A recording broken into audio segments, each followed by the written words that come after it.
The goal of this video is to explain how Bitcoin works under the hood, to give a clearer idea of what it really means to own, send, or mine Bitcoins. First, a brief high-level overview of what Bitcoin is. At its core, Bitcoin is just a digital file that lists accounts and money like a ledger. A copy of this file is maintained on every computer in the Bitcoin network. These numbers don't represent anything in the physical world. They only have value because people are willing to trade real goods and services for a higher number next to their account and believe others will do the same. The numbers only have value because we believe they have value, just like any other fiat currency.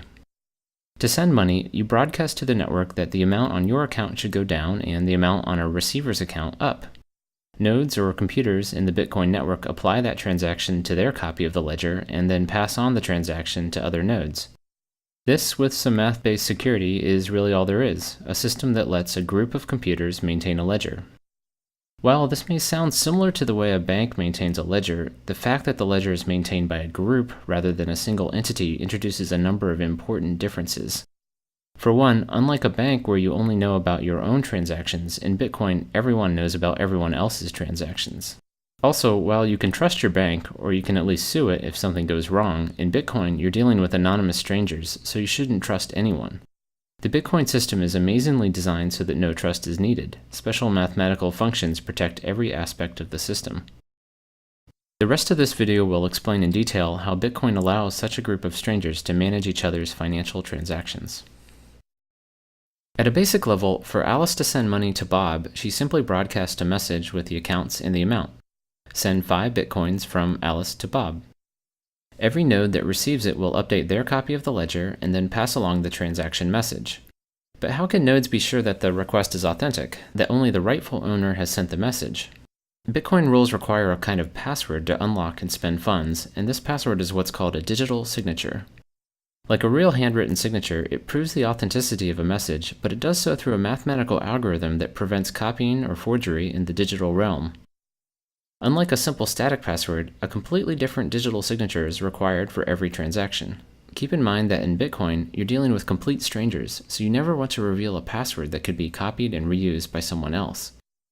A digital signature works by utilizing 2 different but connected keys, a private key to create a signature and a public key that others can use to check it. You can think of the private key as the true password and the signature as an intermediary that proves you have the password without requiring you to reveal it. Public keys are actually the send to addresses in Bitcoin, so when you send someone money, you're really sending it to their public key.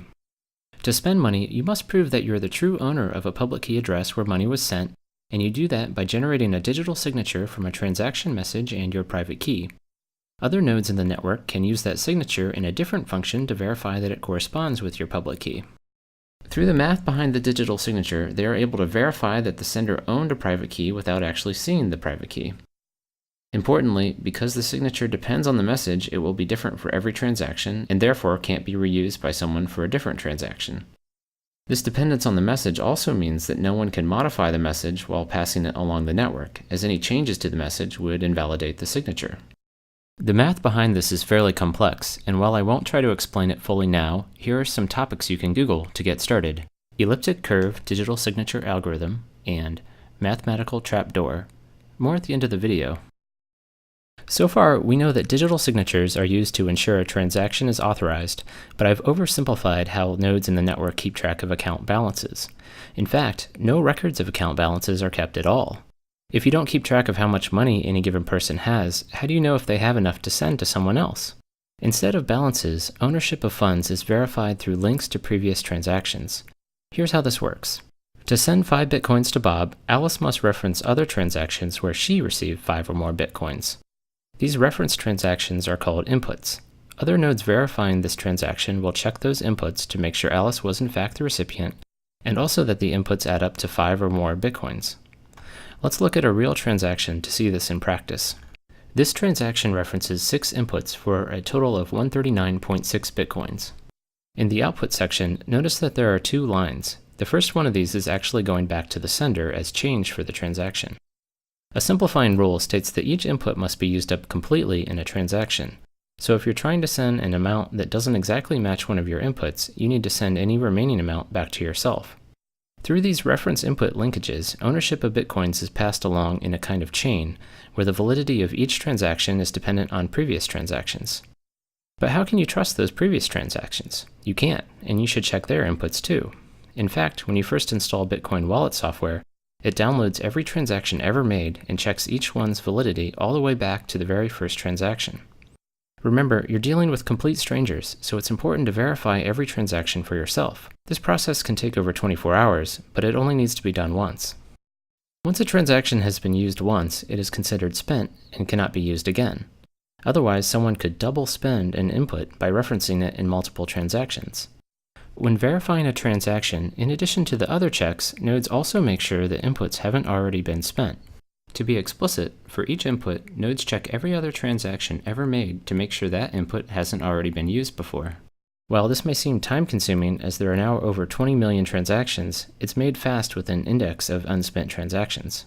So instead of a ledger of balances, Bitcoin nodes keep track of a giant list of transactions. Owning Bitcoins means that there are transactions in this list that point to your name and haven't been spent, or in other words, used as inputs in other transactions. One interesting consequence of this ownership structure is that figuring out your own balance requires iterating through every transaction ever made and adding up all your unspent inputs. Another interesting note about transactions is that the system can support more complex ones than simply sending funds to one person. You may have noticed a cryptic-looking line of text in the output shown previously. It turns out that outputs are more like puzzles to be solved rather than simple to addresses. Rather than emailing, sending money in Bitcoin is more like putting money in a public locker and attaching a math puzzle that must be solved to open it. The puzzle is defined using a special scripting language, and while it's typically designed so that only a single owner of a public key can solve it, more complex conditions are possible. For instance, 2 out of 3 signatures could be required for an escrow-based transaction. Another example is the very first Bitcoin transaction ever made, which was a puzzle that anyone could solve. While most Bitcoin software hides the scripting layer for you, you're free to write your own software and claim conditions, although this can be risky. Over 2,600 Bitcoins were lost in one batch of transactions due to a malformed address. This highlights an important part of Bitcoin. As there is no bank or credit card company you can appeal to, any user error mistakes can result in permanent loss of Bitcoins, and not just from your own account, but from the Bitcoin economy overall. If you lose your private key, any funds associated with the corresponding public key will be gone forever. Because people will likely lose private keys due to hard drive crashes and insufficient backups, this means the Bitcoin currency will eventually be a deflationary one. Before explaining the final piece that secures Bitcoin, mining, I want to highlight a few points about anonymity in Bitcoin.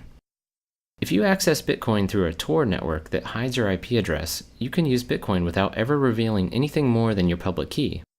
And to avoid someone linking your transactions together, remember they're all publicly stored on every computer, you can generate a new public key for every incoming transaction.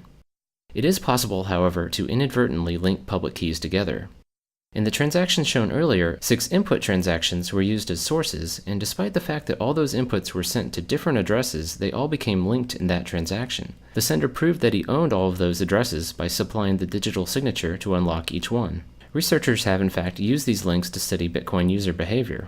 You might think that generating a public key receiving address could potentially create a link to your true identity, but even this step is anonymous and amazingly can be done with no connection to the network. You simply click a button in your wallet software and it randomly generates a new private and public key. Because there are so many different possible addresses, there's no reason to even check if someone else already has that key. Compare this to signing up for an email address where almost everything you might try has been taken. In fact, if you did guess someone else's key, you would have access to all their money. This is the total number of possible Bitcoin addresses. These large numbers protect the Bitcoin system in several ways, so it's useful to try to appreciate just how big they are. Some estimates for the number of grains of sand in the entire world are around 7.5 million trillion. Now imagine that every grain of sand represented an entire other Earth of additional grains, and you're still much smaller than the possible number of Bitcoin addresses. Let's recap Bitcoin's security so far. By verifying the digital signature, we know that only the true owner could have created the transaction message. And to make sure the sender actually has money to spend, we also check each referenced input, making sure it is unspent. But there is still one large security hole in the system that can make this unspent check unreliable, and this has to do with the order of transactions. Considering that transactions are passed node by node through the network, there's no guarantee that the order in which you receive them represents the order in which they were created. And you shouldn't trust a timestamp because someone could easily lie about the time a transaction was created. Therefore, you have no way to tell whether one transaction came before another, and this opens up the potential for fraud. A malicious user, Alice, could send a transaction giving money to Bob, wait for Bob to ship a product, and then send another transaction referencing that same input back to herself. Because of differences in propagation times, some nodes on the network would receive the second double spending transaction before the one to Bob. And when Bob's transaction arrived, they would consider it invalid because it's trying to reuse an input. So Bob would be out both his shipped product and his money. Overall, there would be disagreement across the network about whether Bob or Alice had the money because there's no way to prove which transaction came first. In light of this, there needs to be a way for the entire network to agree about the order of transactions, which is very much a daunting challenge in a decentralized system. Bitcoin's solution is a clever way to both determine and safeguard the ordering through a kind of mathematical race. The Bitcoin system orders transactions by placing them in groups called blocks and linking those blocks together in something called the blockchain. Note that this is different from the transaction chain we discussed earlier. The blockchain is used to order transactions, whereas the transaction chain keeps track of how ownership changes. Each block has a reference to the previous block, and this is what places one block after another in time. You can traverse the references backwards all the way to the very first group of transactions ever made. Transactions in the same block are considered to have happened at the same time, and transactions not yet in a block are called unconfirmed or unordered. Any node can collect a set of unconfirmed transactions into a block and broadcast it to the rest of the network as a suggestion for what the next block in the chain should be. Because multiple people could create blocks at the same time, there could be several options to choose from. So how does the network decide what should be next? We can't rely on the order that blocks arrive because, as explained with transactions above, they may arrive in different orders at different points in the network. Part of Bitcoin's solution is that each valid block must contain the answer to a very special mathematical problem. Computers run the entire text of a block plus an additional random guess through something called a cryptographic hash until the output is below a certain value. A hash function creates a short digest from any arbitrary length of text. In our case, the result is a 32-byte number. Here are some examples of the specific hash function Bitcoin uses, SHA-256. Note how much the output changes in result of a single extra period at the end of the third example. The output is completely unpredictable, so the only way to find a particular output value is to make random guesses. It's very much like guessing the combination to a lock. You might get lucky on your first guess, but on average it takes many guesses. In fact, in Bitcoin, it would take a typical computer several years of guessing to solve a block. With every computer in the entire network all guessing numbers, it takes about 10 minutes on average for someone to find a solution. The first person to solve a math problem broadcasts their block and gets to have their group of transactions accepted as the next in the chain. The randomness in the math problem effectively spreads out when people find a solution, making it unlikely that two people will solve it at the same time.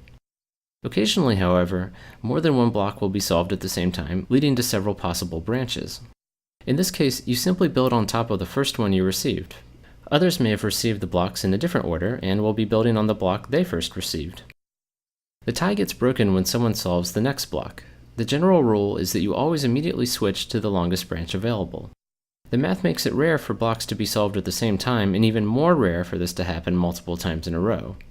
The end result is that the blockchain quickly stabilizes, meaning that everyone is in agreement about the order of blocks a few back from the end of the chain. The fact that there's some ambiguity in the end of the chain has some important implications for transaction security. For instance, if your transaction finds itself in one of the shorter branches, it will lose its place in line within the blockchain. Typically, this just means it will go back to the pool of unconfirmed transactions and be included in a later block. Unfortunately, this potential for transactions to lose their place opens the door to the very double spend attack that was our original motivation for an ordering system. Let's look at how a double spend attack would work in the system described so far. A fraudster, Alice, sends money to Bob. Bob then waits for the transaction to get confirmed into the blockchain and then ships a product. Now, because nodes always switch to a longer branch, if Alice can generate a longer branch that replaces the transaction to Bob with one to someone else, his money will effectively get erased. Bob's transaction will initially get tossed back into the unconfirmed pool, but since Alice has replaced it with another transaction that uses its same input, nodes will now consider Bob's transaction invalid because it's referencing an already spent input.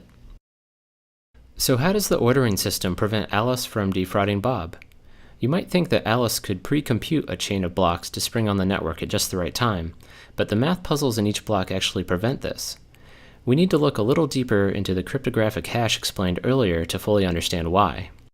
As mentioned previously, solving a block involves trying to get the cryptographic hash of the block to be below a certain value, and you do that by trying different random numbers at the end of the block. Once solved, the hash output is like a fingerprint that uniquely identifies that block. If even a single character in the block is changed, the block's hash would be completely different, just like we saw before when an additional period was added. The hash output or fingerprint is actually what's used as the previous block reference.